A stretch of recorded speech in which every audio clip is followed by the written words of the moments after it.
welcome back to the special hour. I am, of course, one of your lovely hosts, MrDean44, and today, as per usual, we got DonovanDud. Hi there, it's Donovan. I am procrastinating recording a video once again because the weather absolutely hates my timing.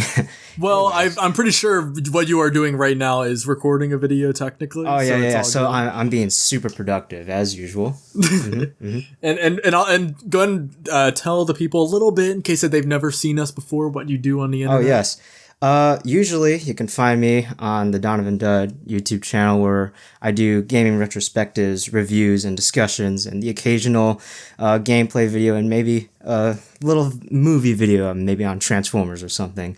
Kind of similar to what you do, Mr. Dean. This is now 5 straight episodes that we've talked about Transformers in some fashion. And today we also have a very special guest. We have Nichslvl. Is that how you pronounce her name? That is it, buddy. That is correct. All right, gotcha.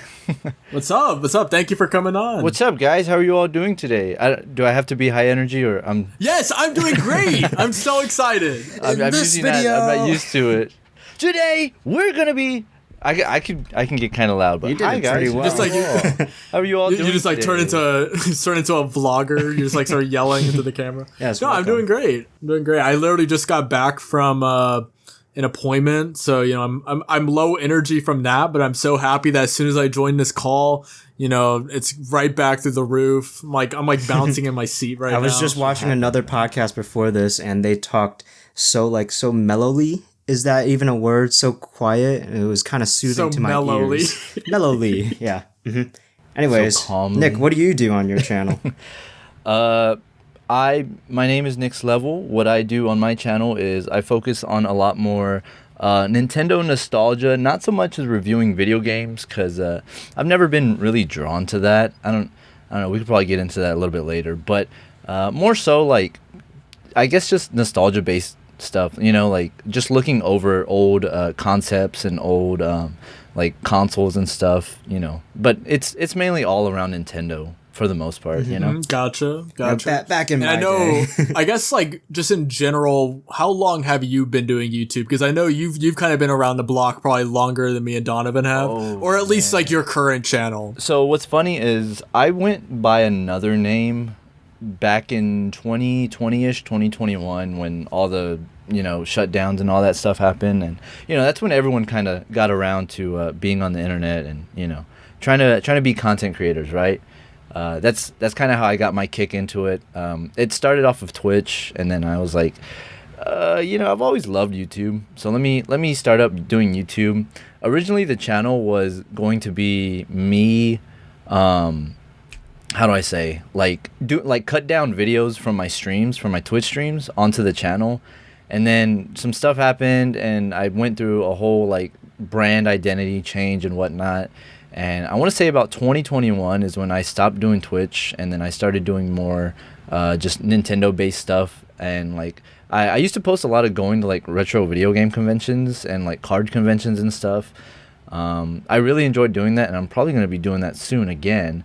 But that's kind of where I got my start back in 2021. And honestly, ever since then, it's kind of been snowballing, just doing YouTube, and then from YouTube you kind of get burnt out, and then you jump onto TikTok, and then you're like, oh, let me try TikTok with shorts, and then short form on YouTube, and then okay, now let me throw Instagram into it. So now I'm like, dude, I'm all over the place. That's why I've been saying these past couple weeks, man, my brain's just been so scatterbrained, Yeah, I've actually been thinking about that because I've had a few people recommend me to start posting some stuff on short form platforms like Instagram, TikTok, whatever. And I'm not necessarily opposed to it. It's just the workload just seems so daunting for taking even if it's just taking clips from if you stream or clips from videos and then repurposing it. You have to take it into Premiere, change the aspect ratio. You have to decide what would work well with that content style. I definitely think there's a lot of reward that can come from that, but yeah, absolutely. Yeah, I'm very, very curious about how you balance all that. My friend was just texting me earlier today saying like, "Hey, remember when I made like a YouTube channel like 3 years ago about my art? Well, I was thinking maybe I should get back into that and maybe do something like YouTube Shorts." And I'm like, that's actually a great idea. If you did like speed art over like a minute, that's great. But also, it comes at the cost of you got to constantly pump out this art, possibly daily if you want to be successful. And I was just talking about that earlier today. So a little interesting how the different approaches people have to make it content, and I don't know. Maybe I have a terrible strategy for her. Maybe I'm setting her up for failure. I actually, and let me know if I'm like lagging here or anything. I definitely think that everybody. Well, okay, maybe not everybody. I think if people want to like get into content creation, the easiest way by far, no matter what, is short form. It's kind of like that barrier to entry where it's easy. What is it? Easy to learn but hard to master, sort of thing. I don't think people realize that. It's kind of funny too. So like, if you guys ever did like short form content, of course I'm absolutely willing to help, no matter what. Because I love spreading like information and tips on how to do it, because I haven't mastered it entirely, but I know enough to kind of get yourself out there, to get kind of more exposure and whatnot. And I'm still learning by the day, but I don't think people realize like it's a lot behind it. I have coworkers all the time telling me like, "Oh my god, like you have 40,000 on TikTok. Well, man, I bet you I could do that too." And I'm like, go right ahead. Like just start doing it right now. Your phone's right in your pocket, and it's a lot. It really is a lot. And I try not to. Do you believe success on social media sometimes can be attributed to just pure luck? I'm gonna be honest with you. I'm gonna say it's like a 75-25 thing, honestly. I believe in a lot of like, you got to be in the right place at the right time. But I've also heard the term where it's like, if you get the opportunity, that's fed to you, that's handed to you, are you going to know what to do with it? That's the other thing about it, So like, for instance, Dean or, Donovan, like both of you guys could have like a video blow up out of nowhere, right? Like, would you guys know where to go on from that? Yeah, but no, that's a good point, because I guess my perspective on this, as someone that has not had that blow up moment, I think luck, it kind of depends on what your definition of luck is in the first place. I've always kind of seen it as like a sort of a combination of, like the way people most often see luck, where it's just like all chance. It's just the algorithm happened to favor a video, but there's also an element of like preparation and opportunity that goes into that, where it could be everything from how you work to boost your descriptions, like search engine optimization. Yeah, exactly. If you're a viewer that does not make videos, I'm probably like confusing you right now. But basically, a lot of the time, if you look at creators and like their descriptions, their titles, you may notice that there's certain keywords that they're really trying to make sure that the algorithm knows who their video is for, because a lot of the time the algorithm's very volatile. And you may upload a video. I've definitely seen this firsthand, where it'll just randomly recommend your video to people. I remember before. Remember, we were on a call, and you saw this whenever we were talking about. I was helping y'all out because it's, and that's the thing. That's the thing that's like, you have to learn with a lot of social media. Now, don't get me wrong. There's definitely people that will like upload like what is it, like, oh, here's a day out. Here's a day in my life, right? And it's like. And 10 million views. Yeah, 10 million views. And it's like, bro, like, what are y'all actually doing? Like, where, like, like what? In the case of Logan Paul, he goes to Japan and does interesting things. Oh, God. Well, okay, I guess to go back to the question, though, I feel like, yes, luck can certainly be a factor, but I hate the idea of just chalking up any social media success to just luck, because oftentimes there's probably something going on behind the scenes that you can learn and apply to what you're doing. Obviously, at the end of the day, luck is a factor. If you look at any successful creator, I mean, at least 1% of where they are is because the algorithm, picked them. but there are also lots of things that they did in order to be put in that position. So I think it's a combination of a lot of things. Once again, this is coming from someone that is far from successful on YouTube, so I don't know how like serious my word should be taken on this, but you know. Yeah. I'm naive to all this, but I do believe maybe it's like what you said, Nick, 75-25% split between luck and, you know, actual it's hard work and effort put into it. It's a lot of work. I mean, it is hard work, and a lot of people don't see that sometimes, and they just attribute it to, oh, well, you just got lucky that YouTube just one day said, you know what, 10 million people are just going to see this. But, you know, there was a lot that was put into the makings of some of these videos, and I will say maybe some videos can be attributed to just dumb luck, but even now when I'm saying that out loud, there has to be something in that video. There's a reason why people connect with it. Either maybe it was something high effort or something really low effort that still caught on. It doesn't really matter. Yeah, it could be just like the right video uploaded at the right time. I remember like one of the most viewed videos on my channel is whenever the Mario Kart 8 Deluxe booster course, I think it was Wave 3, whenever that came out, and I literally just uploaded like a 20-minute video of me playing it, and then that got like 2,000 views. But think about it though. But it's because I just uploaded it right whenever, you know, the booster course was trending. There was a video I saw. It was uploaded 17 years ago. It now has like maybe, I don't know, definitely over 1 million views. The title's just Hawk Tua. Oh, and you could tell where all those views came from. Do you want me to talk a little bit more about like that whole process of like planning, but also kind of knowing what's gonna hit? So I guess like the whole like, I'll reel it back in. I'll reel it back into Nintendo. All right, you ready for this?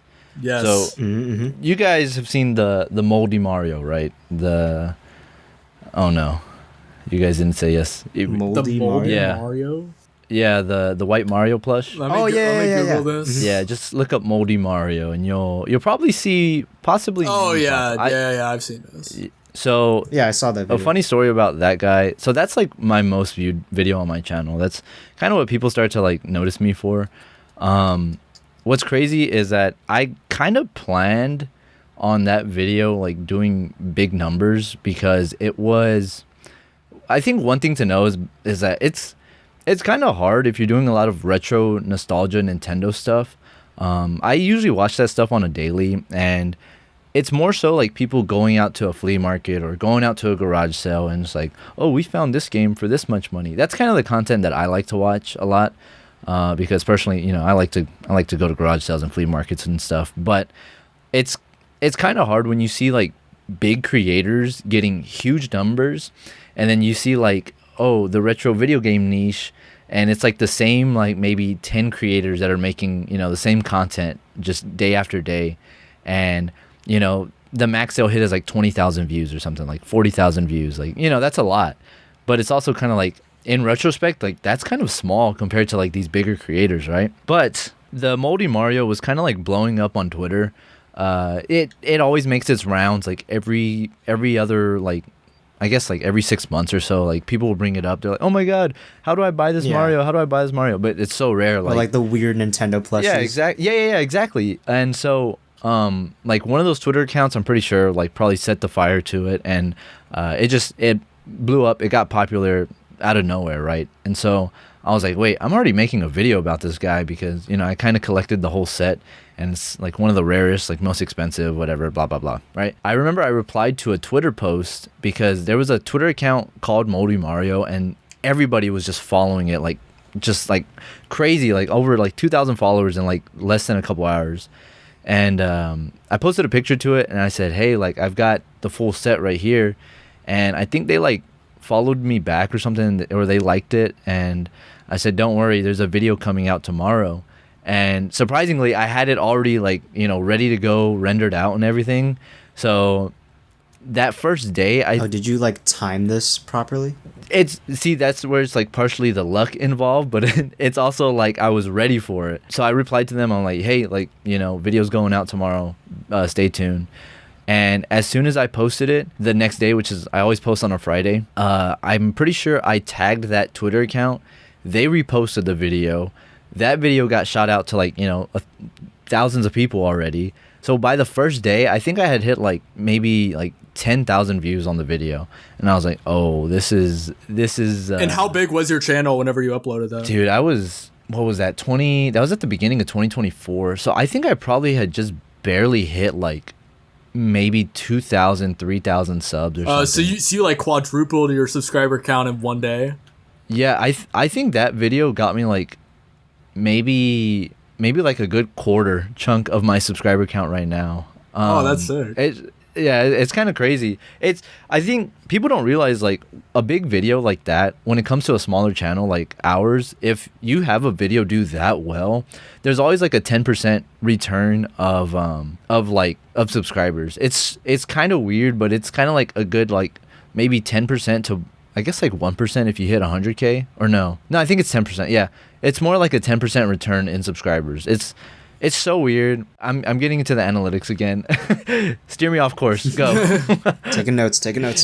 No, that's really interesting though. There's a million questions I have now about that. Like, how many videos had you already uploaded prior to making that? So like, did you already kind of have I know you said you had 2,000 subscribers, but did you have like a good amount of videos where a lot of them were like returning, you know, kind of like loyal subscribers, or was this sort of like a lightning in a bottle situation where, you know, like your channel normally didn't get as many views and then all of a sudden it kind of exploded at once? What's weird about my channel and just I guess the videos I create, I don't know, like in the moment I always think to myself like, oh man, these aren't doing well, right? 2023 is kind of where I got like a really, either 22 or 23. It was my 3DS Street Pass video. That's the one that like boom shot my channel up to 1,000, and that's how I got monetized pretty easily. And you know, if nobody knows what 3DS Street Pass is, it's kind of crazy not to know what it is in big 2025. You know, it's a very big cornerstone of like some game culture. A big traffic portion of YouTube are people that are born in like 2015 now. That's just crazy to think about. So I guess like don't remind me of that. Maybe that was part of it, you know, like people saw my video and it's like, what happened to Street Pass? And so oh yeah, what did happen to that? And that's because I made that video because I was curious myself what happened to it. So it's kind of funny, like as a viewer, I was like looking for that video, and I'm sure many people had made it already, but it's one of those things as well. It's like just make the videos you want to make, you know. I made that video, that one blew up I think to like 40K, and that got me to 1,000. And then from then on, I've noticed all my other videos have always been really, really slow burners, as my internet friends like to call them. They call them slow burners because they're like, always like evergreen, on. like evergreen videos. Yeah, evergreen. There you go. And it's like a slow rise. Like, dude, I've had videos that I've posted maybe 2-3 years ago, and they're like slowly but surely every couple months it'll hit 10,000 and then 20,000 and then 30,000. So it's like, who's like actively looking for these videos, you know? But I guess that's kind of the thing about making videos in general. It's like you never know who's gonna see them at what time, at any time of, you know, life, you know. It's cool, man. I love doing this stuff. I really do love YouTube and just more so the Nintendo, you know, atmosphere. It would be cool to kind of branch out a little bit, but I've always felt like very, very connected to Nintendo and the Wii and the 3DS. Those two are like those are my big dogs right there. Those are my goats right there. This is gonna get very deep and philosophical. Okay. Oh God. So you said just a second ago that like, you know, you sometimes like think about wanting to delve into other types of content, and you know, because you have a subscriber base that's already there for Nintendo, it just doesn't make sense, you know, from a branding perspective to do that, right?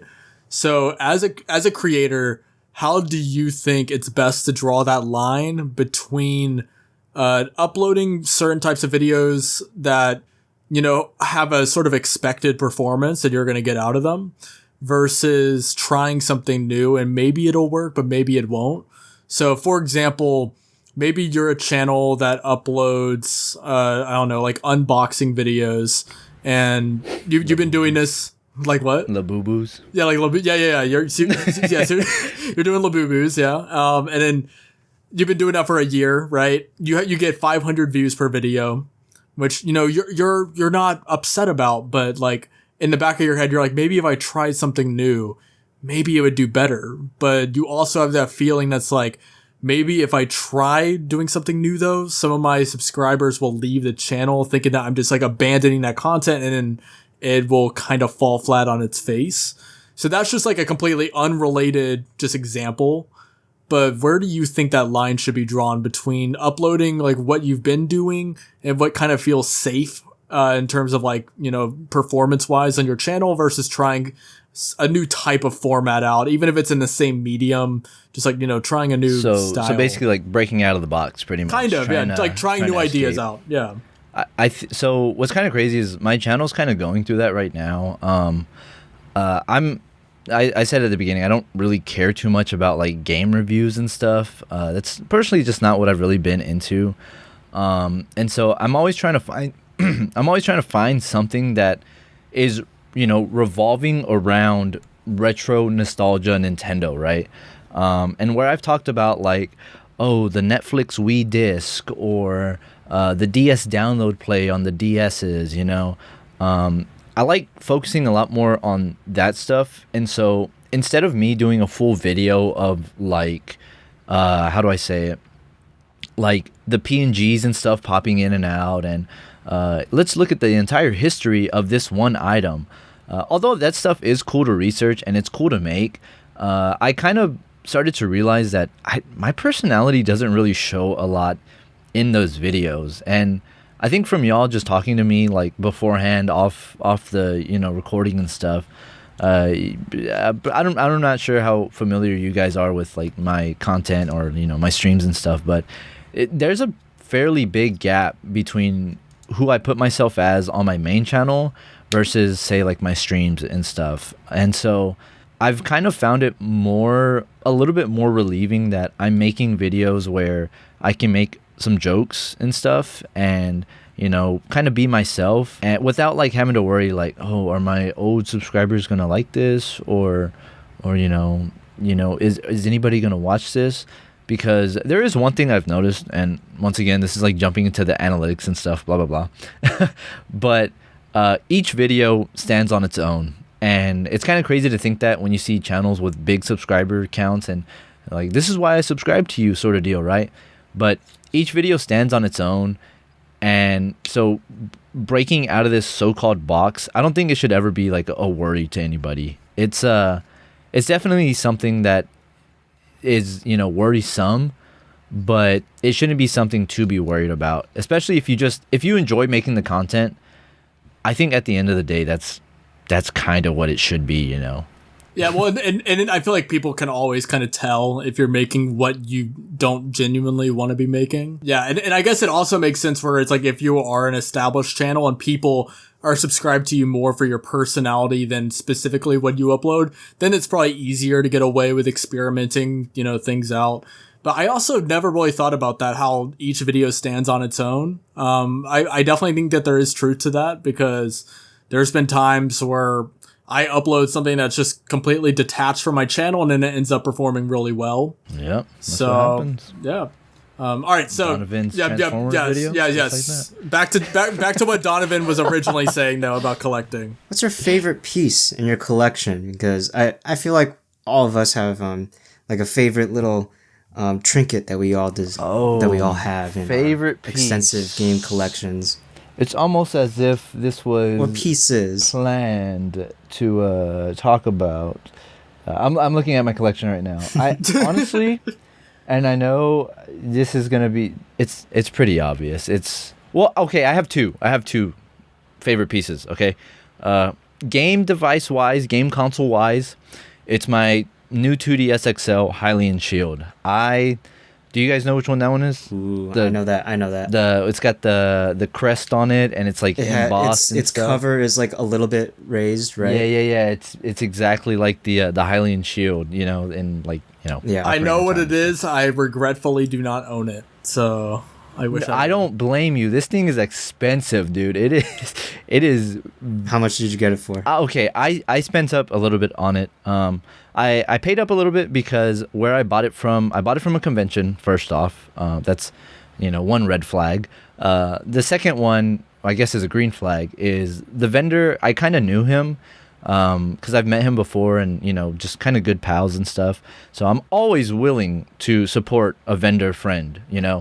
And he had it, and I was like, dude, he had it for $450, and I think at the time it was like a little bit upcharged. Yeah, I know, it's kind of a lot. Whoa, kind of a lot. I know. That's a Nintendo Switch too. Get it out, just get it out on me, bro. Just go ahead. But he's like, you know what, bro? He's like, because I know you, you're always willing to support. He's like, I got you. He gave it to me for $400. I thought you were about to say he gave it to you for free. No way.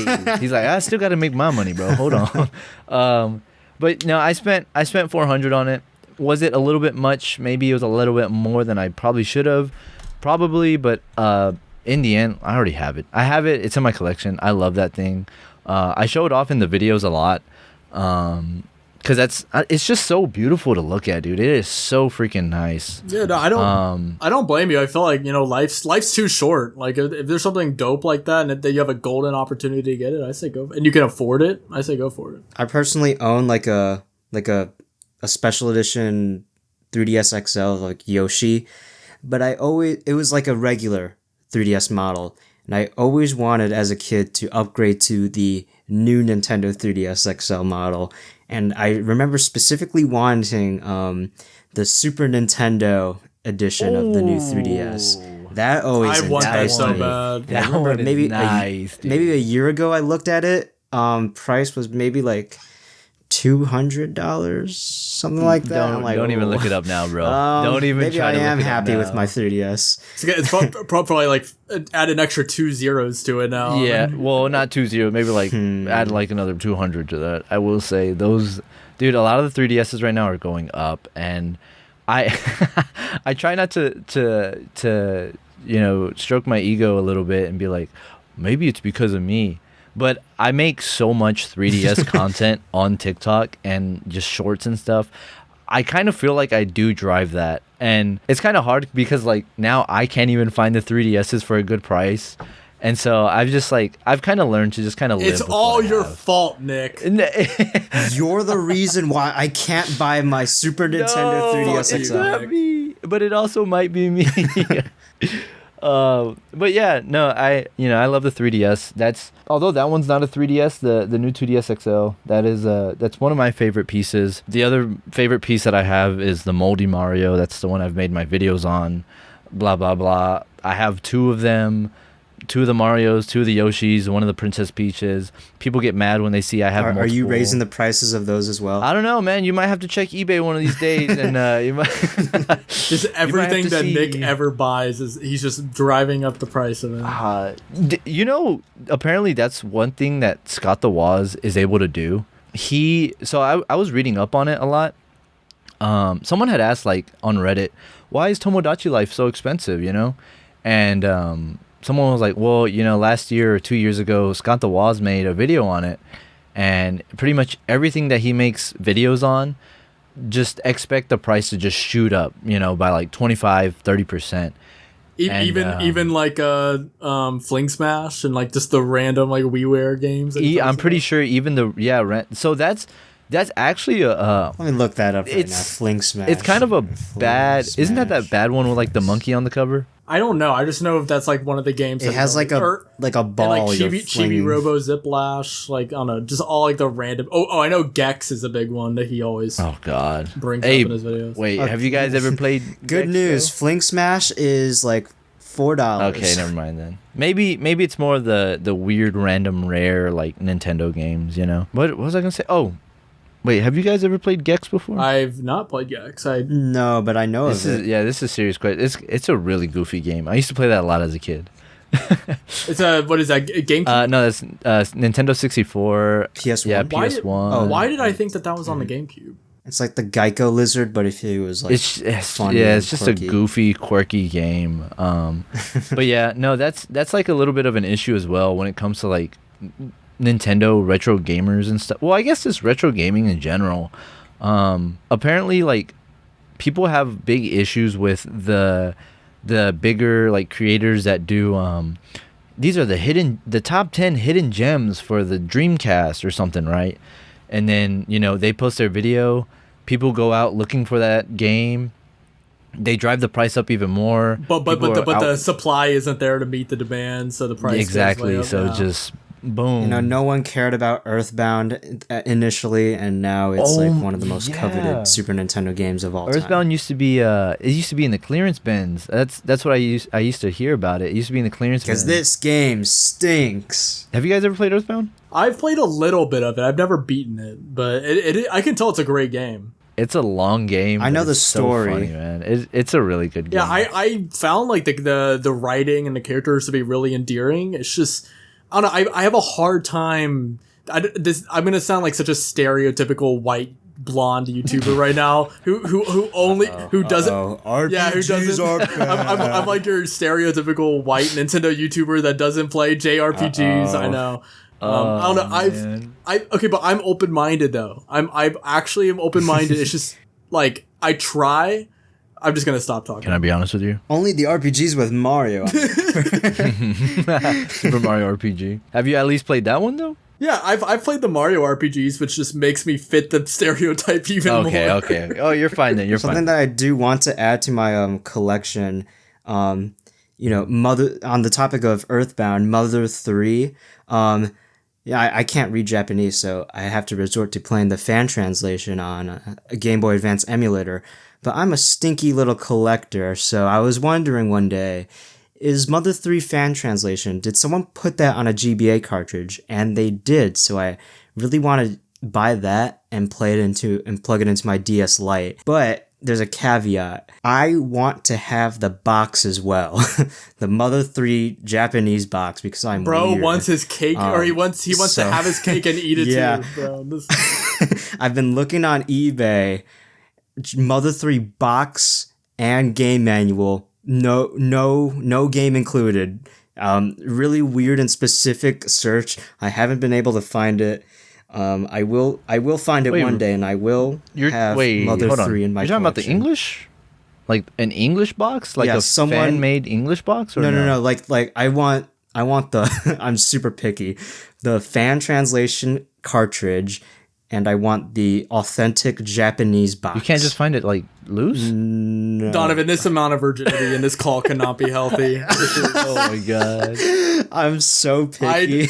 I know I say this every episode, but I need to find a new host. Like, Nick, do you want to come on the podcast now? Do you want to replace this guy?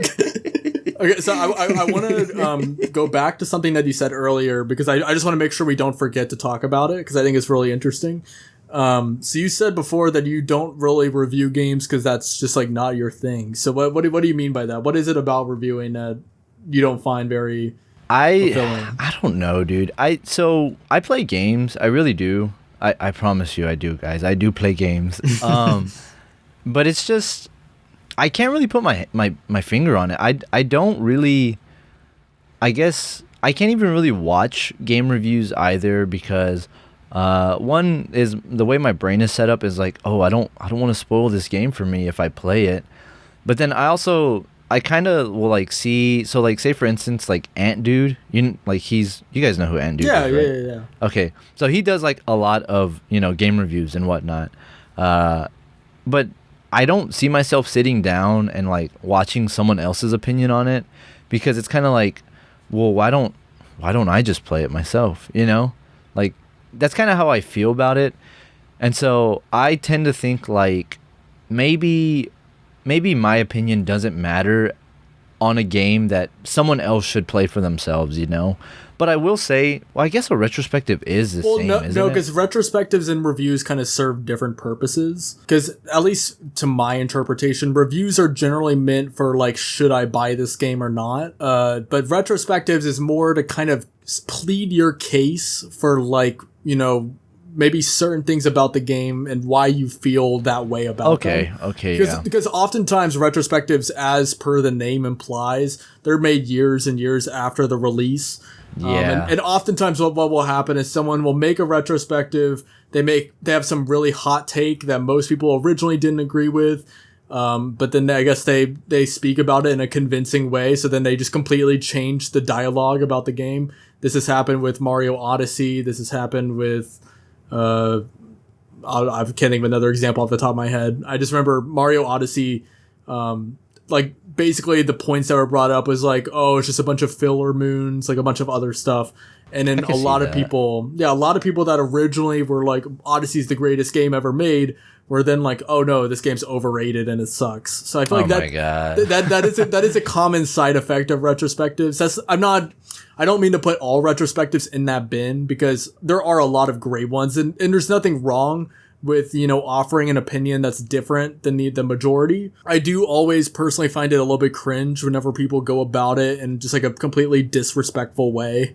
And it's kind of like almost trying to just discredit a game. Yeah, I don't know. Yeah, that's a different case, but because, you know, like, I've made retrospectives on my channel as well, but generally I've always tried to just have it be like, here's, you know, like, my opinion about this game. If you don't agree with it, that's fine. I'm just kind of throwing it out there. And also, I do think retrospectives are cool for people that are interested in learning about a series, but maybe it just isn't their thing to play. A good example for me is like Fallout. Fallout is not a game that gameplay-wise entices me personally, but I really was interested in just like what the perception on the games were, what the storyline was. So I remember, I wish I remembered which video it was I watched and who made it, but it was this really long retrospective about the entire Fallout series, and I just literally watched it all in like multiple sittings. And now I know like the basic gist of, like, you know, what makes each Fallout game kind of unique. What the heck?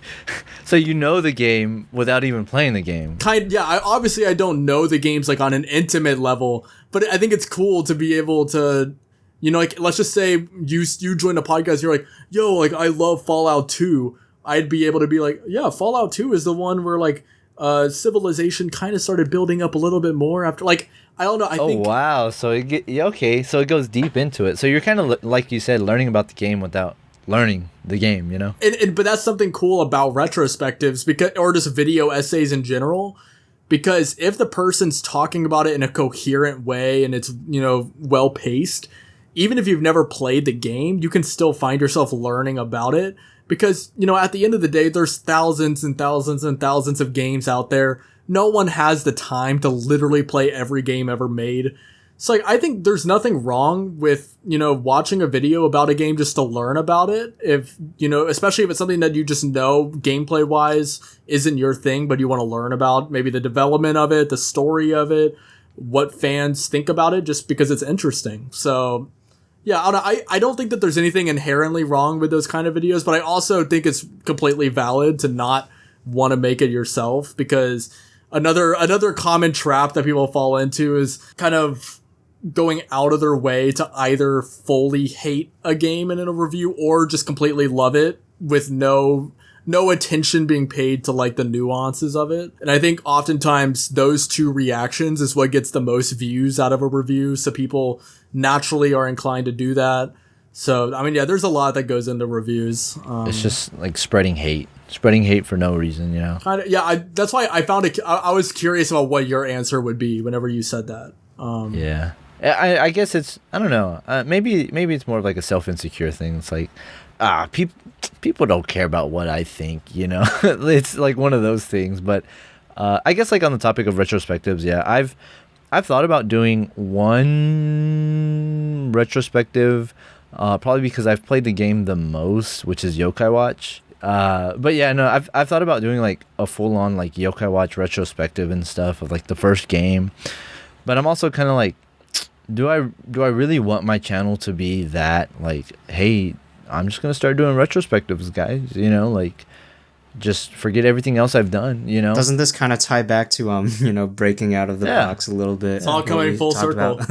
a few minutes ago. Yeah, pretty much. It's yeah. I mean, it's cool. It definitely is cool. I love knowing that people have a passion to talk about a game like that.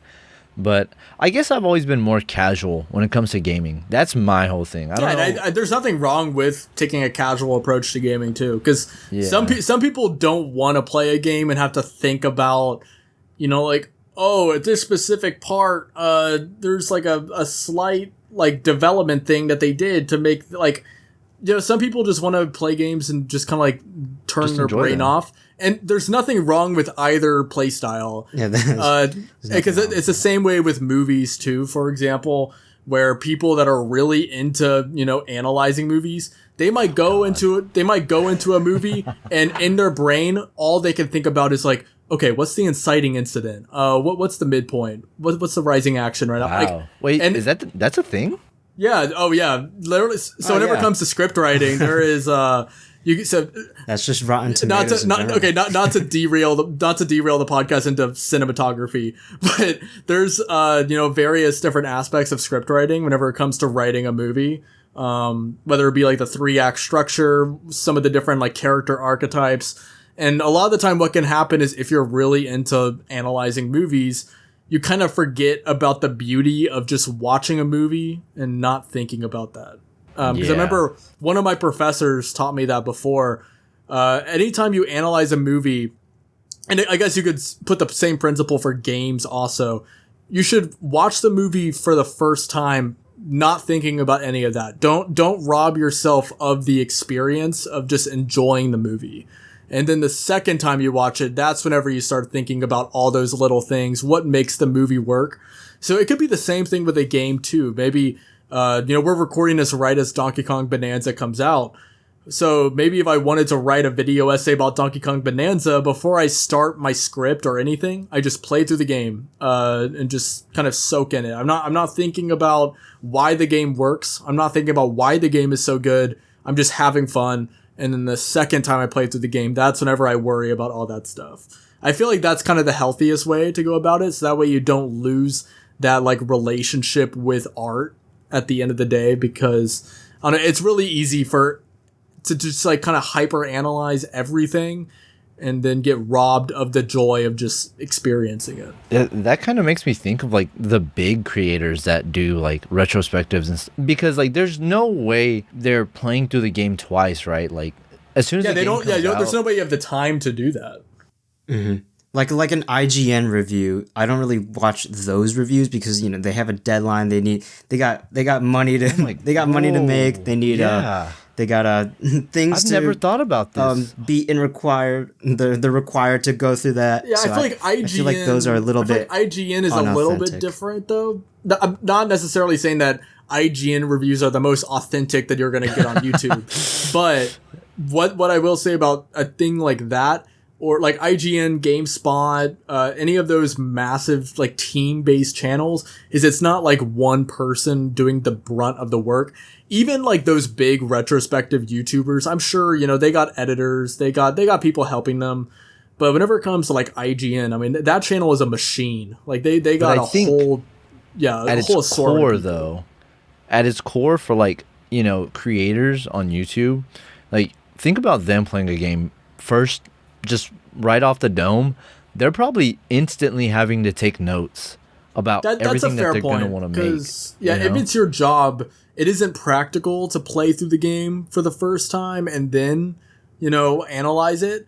I guess what I was saying is that it's a shame that it has to be that way, because I feel like that's just, I don't know, some people might really enjoy doing that. Like, every time they play a game, they're really thinking about all that kind of stuff. It's just, for me personally, I kind of like having that, like, kind of walking through the park experience where I'm just taking it all in. Yeah, I agree, most definitely. But I definitely get it, though. I get why people have to do that, because at the end of the day, a channel is a channel. You have to, maintain an upload schedule. You have to do all that kind of stuff. So it makes sense. So yeah, I mean, I guess that's just why I've never really, wanted to go down that route. Maybe that was me thinking further ahead than I should have. Like, oh, if I start doing this now, then that means that from now on I have to just play a game and make a review on it, which, maybe I just don't want to do that with my channel. Now that I think about it, man, you guys are kind of opening up my eyes a little bit. We're here to pick your brain. We're trying to this is what the fans want to hear. We're trying to see like how the wires work. Ask me anything, bro. Anything obscure. I got you. Yeah, but what's the most out of line question that we could ask him? Oh God, no. Okay, hold on. Slow down. What is the best religion? No. Okay. Oh my goodness. Favorite drug? What? All right. So we'll kind of we'll use that as our very seamless segue into questions. So just a reminder, we say this every single week, but if you have any questions for us, feel free to submit them in our Discord server, which is linked on the channel page. You can also comment the question down below if you want, but the Discord is always the best way to kind of sort them. So we have 3 pretty fun questions here. Do you want me to start off with like the softball question, or do you want like a more thought-provoking one?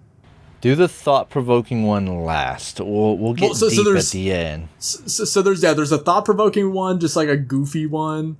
Sorry not to call your question goofy, but it is kind of goofy. And then just like a middle of the road one. So we'll start with the middle of the road, then go goofy. Yeah, that sounds good. So who is the most pretentious fan base? This is from one of the people who was just on the show a few episodes ago, Ivan Avi. So thank you for the question. It's time to piss some people off. What is the most pretentious fan base? Are we talking about specifically gaming? That's what I was thinking. I guess to keep it probably around gaming. Man, pretentious? Donovan, I'll let you go first because I think you said you have one. Yeah, I got 2 of them. All right. He's coming here to fight. Get your pitchforks out. I'm getting my riot shield out. Number 1, Zelda fans. Oh, here we go. Zelda fans. Zelda is pretty critically acclaimed for almost every single game, and that sometimes gets into Zelda fans' heads where they will not stop gloating about the greatest gaming series of all time. We have the highest rated game of all time. That's a true thing. And every game is like a knockout. It is the pinnacle of what you can do with the interactive medium. And I'm just like, all right, I most of the time they are good games. I will agree with you, but sometimes you gotta cool it down for a sec. My second option was Dark Souls fans. For some reason, I was gonna say probably like Dark Souls as well. Wow. Because, they're the toughest, hardest games out there. And, if you play on easy mode, you're a bitch. All right. You don't play video games. You probably eat baby food. We play real man's games that take 100 hours to beat one boss. We know what we're talking about. And don't get me wrong, Dark Souls is pretty great. I mean, Dark Souls 3, Elden Ring, amazing games. But sometimes the fans can get really rowdy, especially when it comes to like something like an easy mode. They get really pissed off when someone even mentions the word accessibility. I was gonna say, I just love how you went out of your way to pick 2. Like, you just did not have to do that. Like, no one made you do that. You did that on your own accord. No filter. I got my riot shield ready. I kind of had 2 as well, but I don't know. It's kind of hard for me to say if something's pretentious or not because I haven't delved too much into like these 2. But I was gonna say Dark Souls, mainly from personal experience. I've played like Dark Souls 3, a little bit of it on stream, and every time I've had someone join in, I've just kind of always had someone like try to backseat or like try to tell me what to do, and it's like, oh, you're doing it wrong, and I'm like, God, man. Honestly, if we're talking about backseating, there's probably a ton of games that can go with. I could say like the Yokai Watch series. There's a lot of like people in there that backseat quite a bit. I don't know if backseating is like kind of resembles pretentious as well. But I think the other big one I'd probably say is like Pokemon or something. I feel like these honestly. days Pokemon is more controversial. I feel like these days people just hate it. Yeah. Well, I guess like if you're talking about older games and you talk to like Pokemon fans and stuff, dude, they will tear you up about sure. like the Okay, old, that's a fair answer. about older Pokemon games. I've noticed that for sure. I'm not the biggest Pokemon fan at all, but I've seen from definitely comments and streams and just like kind of seeing the community and stuff. It's like a lot of them are very they will die on the hill for their old games, man. So for me, my answer is actually a game that I like. Like I actually would go as far as say I love the game, but I wouldn't call myself like a hardcore like part of the fan base. I'm gonna go Paper Mario: The Thousand-Year Door. Ooh. Whoa. Because I think anytime a Paper Mario game comes out, it just immediately kind of gets compared naturally to The Thousand-Year Door, and like Origami. yeah, King. Origami, and like I don't even necessarily like well Sticker Star is another deal, but but like whenever it comes to Origami King, Color Splash, Super Paper Mario, it's like, oh, but it's not like this. It's not like the Thousand-Year Door in this way, and it's like honestly, I don't even really disagree necessarily. I think the Thousand-Year Door is probably my favorite Paper Mario game, but it's just like the whole attitude of kind of comparing the other games whenever they're kind of doing their own thing. So I mean, obviously there's a bit of a difference in quality between some of them. Sticker Star. But like it's yeah, it's that's probably my pick. If I had to pick a fan base, that would be the one. So if you're a Thousand-Year Door hardcore fan, I'm sorry. So next we'll go with The Shining Gamer, who asks, why is it socially unacceptable to wear socks with sandals? What? Why? I don't even know why this is a question. Like, why would it be acceptable? Whoa. Probably because sandals, they're more of an open form of footwear. Yeah, but I feel like it's just If uncomfortable. you're wearing socks, Hey. if you're wearing Some socks of us with have that, bad feet, all right? It's We just- don't want to show the world what our feet look like, okay? Sorry. the dog's out. Some man. of us have fungus on our feet, all right, brother? What? Huh? And some people like that. What the? So open up the socks. Okay. So open up, take off the This socks. whole put them in time we were sandals. recording, I was originally going to title this video like learning how to do YouTube with Nichslvl, but now I'm going to title the video Donovan has a foot fetish. Like, Yo. question- Wait. Exposed. Not again. Can you imagine Revealed? that? Like Donovan has a foot fetish and then featuring Nichslvl.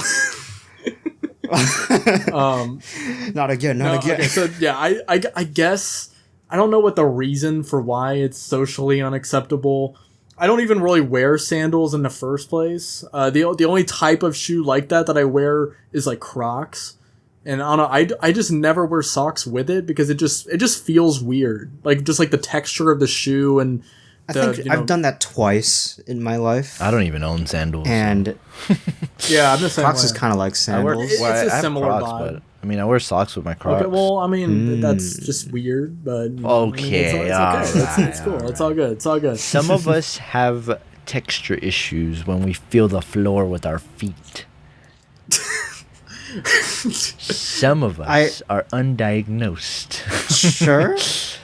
All right, so finally we have Sure. this is actually one of my good friends, Ethan, who asks, what is a recent project or video that you wish got more attention or views? So shout out to Ethan for helping us market our own videos naturally in the podcast. Shameless plug. Shameless plug. So do you guys have a video that you wish kind of did better than it ended up doing? Yeah.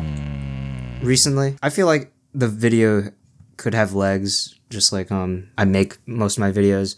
My most recent one, Nintendo operating systems.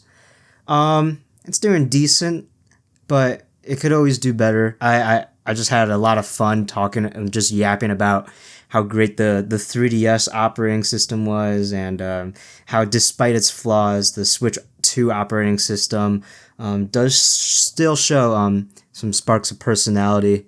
yeah, I had fun with that. I do wish it could get a little bit more traction. Maybe in the distant future it will grab that attention, but as for now, it's doing okay. And I'd always want to see things I'm passionate about do more, but that's just life. I think I remember watching that video like recently. I remember last time. I think maybe it was last time you recorded or talked. I hadn't watched it yet, but yeah, that was a pretty good video. Nick, what about you? Can you imagine? Can you imagine if I was just like, yeah, that video sucked. I'm glad it didn't get views. Yeah, no wonder. Yeah, no, I agree with you, Donovan. There's a few videos where I feel like they should have been a little bit better, but I mean, I'm not really like too picky about it. Like I made one about like, how some of Nintendo's controllers are like really bad. Another one was like Nintendo's online play experience, like my memories with it being bad. It's just like some of them that just don't break 1,000, and I'm like, I kind of like wonder like, what's wrong with this video? It's just, but it's like something you can't even control. So it's just like, it's whatever. Like I worked on it, I'm proud of it. So it's out there for the world. Yeah, to and see. at the end of the day, too, it's like the amount of people that did watch it. We've talked about this on the channel before, but it's like it's easy to forget about how many people, even like say 800 people, like that's more than it's like two a college full class. That's more than like 2 full lecture halls of people that are all watching your video. So I mean it's cool to think about in that That's way. larger than my old elementary school. What elementary school did you go to? What the I mean, Jamie, can you confirm what school that is? All right, let me give you my address, my zip code, and then you can find. Yes, I forgot to let you know, but for every guest on the show, we need to get your social security number just for filing purposes. Whoa! Yeah, and we will not be paying you, unfortunately. I got you guys. Don't worry. All right, oh yeah, I forgot. I need to answer the question too. So mine would probably be my video talking about the NES era of Mario. This was late last year. Mainly just because I remember I spent like 4 months working on it, because this was kind of during a period where I was burnt out of gaming. But I was like kind of like, this was the only time period so far on this channel where I was really burnt out of YouTube and kind of struggling to find the motivation to keep making videos. But I remember that video I kept on like kind of trudging through the mud to get it done, because it was kind of like a passion project, and it didn't flop or anything. Like it did about as well as most of my other videos do, but I remember really hoping it would end up like, being more of a catalyst for like growth on the channel. But like you said, I mean, at the end of the day, it's out there. Hopefully the people that watched it enjoyed it. I still think it's one of my best videos. It was a bit more experimental with like the way I wrote and edited it. So, I'm still proud of it, but I guess if I had to pick one video I wished it better, that's the most important thing, to be proud of it and be happy with what you made. Yeah, at the end of the day, I mean, of course, like, your video getting views, getting monetized, all that stuff is great, but, if you're proud of what you make, then that really is kind of what it all comes down to. Let a man dream. Yeah. So on that motivational note, that is it for the Special Hour episode 5. Once again, thank you so much, Nick, for coming on. Wahoo. It was a pleasure to have you. Yippee! Wahoo. Do I have to do a sign out or? Yeah, so usually we just kind of tell the people where they can find us on YouTube, or just like on the internet in general. Yeah. Guys, thank you so much for watching. If you guys liked hearing me at all, it's Nichslvl on every social media, talking about all things Nintendo nostalgia, 3DS mainly. Yeah, at Nichslvl, Nichslvl. That's me. You're on Twitter and Blue Sky? Are you on Blue Sky? I'm on Twitter. I'm on Blue Sky. I don't use Blue Sky as much as I should, but I'm definitely on both of them: Instagram, Twitter, Twitch, TikTok, YouTube. Oh, he's on everything. I'm literally on everything. Which is funny, because whenever we had Ivan on episode 3, he was the opposite. He was just like, "Oh, I'm just on YouTube." No. And Nick's like, "Yeah, I'm on Google. I'm on Google Plus. I'm on Yelp. I'm on Google Giggles. Yeah. Are you on Google Giggles? I need to set my account. You a up for giggler? that. Don't worry. Soon.